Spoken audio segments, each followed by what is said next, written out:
నమస్కారం NSTV news కి స్వాగతం. నా పేరు సంధ్య. ముందుగా వార్తల్లోని ముఖ్యాంశాలు. జగిత్యాల జిల్లాకు చెందిన ప్రముఖ సూక్ష్మ కళాకారుడు, గౌరవ డాక్టరేట్ గ్రహీత, గిన్నిస్ వరల్డ్ రికార్డ్ గ్రహీత, తనకంటూ ఒక ప్రత్యేకమైన గుర్తింపు పొందిన కళాకారుడు డాక్టర్ గుర్రం దయాకర్ ప్రపంచవ్యాప్తంగా ఎంతో మంది భక్తులు శివరాత్రి జరుపుకుంటున్న సందర్భంగా ప్రపంచంలో ఎవరూ తయారు చేయని అద్భుతం పంపకాల సూదిపై నాగుపాము పడిగే నీడలో కూర్చొని ఆశీర్వదిస్తున్నట్లు శివయ్య విగ్రహం రూపొందించడం జరిగింది.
నమస్కారం అండి. నా పేరు డాక్టర్ గుర్రం దయాకర్.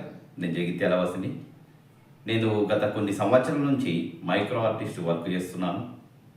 అయితే ప్రతి సంవత్సరం నేను శివరాత్రి సందర్భంగా ఒక ప్రత్యేకమైన విగ్రహాన్ని తయారు చేస్తాను. పోయిన సంవత్సరం గుండు పిన్నుపై శివ విగ్రహం, అలాగే నందీశ్వరుడు వెనుక ఉన్నట్టు తయారు చేశాను. మరి ఈసారి డిఫరెంట్ ఉండాలని పంపకాల సూది పైన శివుడు, అలాగే ఆ పంపకాల సూది చుట్టూగా తిరుక్కుంటూ పైన నాగుపాము పడిగే, ఈ రెండు తయారు చేశాను. మరి దీని తయారీకి నేను నైలాన్ అండ్ పెన్సిల్ కలర్స్ వాడాను. మరి దాదాపు 10 గంటల సమయం పట్టింది. అయితే ఇందులోపల ప్రత్యేకత ఏంటంటే, ఇదివరకు ఇలాంటి విగ్రహం ఎవరూ తయారు చేయలే. సూది పైన శివుడు కూర్చున్నట్టు, అలాగే ఆ పైన నాగుపాము ఉన్నట్టు. మరి ఈ సూది కూడా చాలా చిన్నది,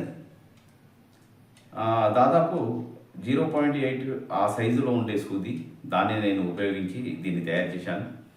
మరి ఈ సందర్భంగా ప్రతి ఒక్కరికి శివరాత్రి శుభాకాంక్షలు.